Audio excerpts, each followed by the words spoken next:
আজকে আমি রান্না করব শোল মাছ।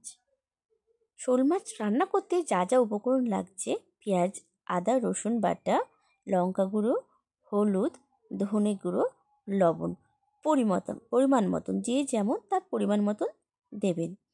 আমরা একটু ঝাল খেতে ভালোবাসি বলে লঙ্কা গুঁড়ো দিচ্ছি, এটা কাঁচা লঙ্কাতে রান্না করতে পারেন। কড়াইটা বসিয়ে গরম হলে ওতে তেল দিয়ে দিলাম।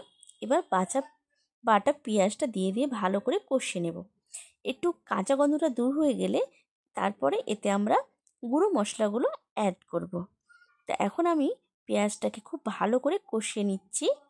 আর আমি এটা কিন্তু ভেজে না, কষিয়ে রান্না করব। এই যে সমস্ত মশলা কাঁচা গন্ধ দূর হয়ে গেছে, গুঁড়ো মশলাগুলো দিয়ে এগুলো ভালো করে এখন কষিয়ে নেব যতক্ষণ না তেলটা উপরে উঠে আসছে।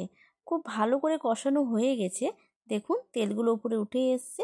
এবার আমি মাছটাকে দিয়ে খুব ভালো করে কষিয়ে নেব।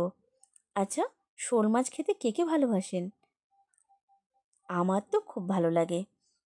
আমার যেসব মাছে আঁশ থাকে না ওইসব মাছ খেতে আমি খুব পছন্দ করি।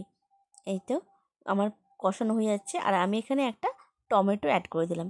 আপনারা টমেটোটা স্কিপ করতে পারেন। আমরা টমেটো খেতে একটু ভালোবাসি, ওই জন্য একটু টক টক হবে সামান্য, ওই জন্য একটা টমেটো দিয়েছি। কষানো হয়ে গেছে মাছ, এই দেখুন তেল ছেড়ে দিয়েছে। আমি জল দিয়ে দিলাম। খুব বেশি পরিমাণে জল দেব না। কেউ যদি পাতলা ঝোল খান সেক্ষেত্রে জলটা একটু বেশি দেবেন। আমরা খুব একটা পাতলা ঝোল করবো না, ওই জন্য জল পরিমাপটা খুব বেশি দিইনি, তবে খুব কমও দিইনি, পরিমাণ মতন দিয়েছি। এই যে বারবার ফুটছে, নেড়ে দিচ্ছি যেন নিচে না লেগে যায়, ওই জন্য এবার বারবার ঢেকে দিচ্ছি। এই দেখুন আমার মোটামুটি প্রায় হয়ে এসছে।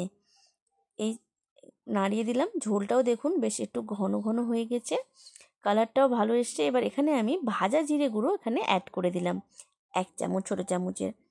এবার নাড়িয়ে এটাকে ভালো করে 2-1 মিনিট আর একটু ফুটতে দেব। ব্যাস, আমার হয়ে গেল রান্না শোল মাছের ঝোল বা কারি। এই যে অবশেষে লুকটা এই এসেছে। কেমন হয়েছে বন্ধুরা? খেতে তো সবাই বলেছিল খুব ভালো হয়েছে, কালারটাও মনে হচ্ছে ভালোই হয়েছে। আপনারা কমেন্ট করতে ভুলবেন না কিন্তু। আর হ্যাঁ, কে কে শোল মাছ খেতে ভালোবাসেন এটাও কিন্তু কমেন্ট করতে ভুলবেন না। তো আজকে বাই ফ্রেন্ড, আবার পরে দেখা হবে।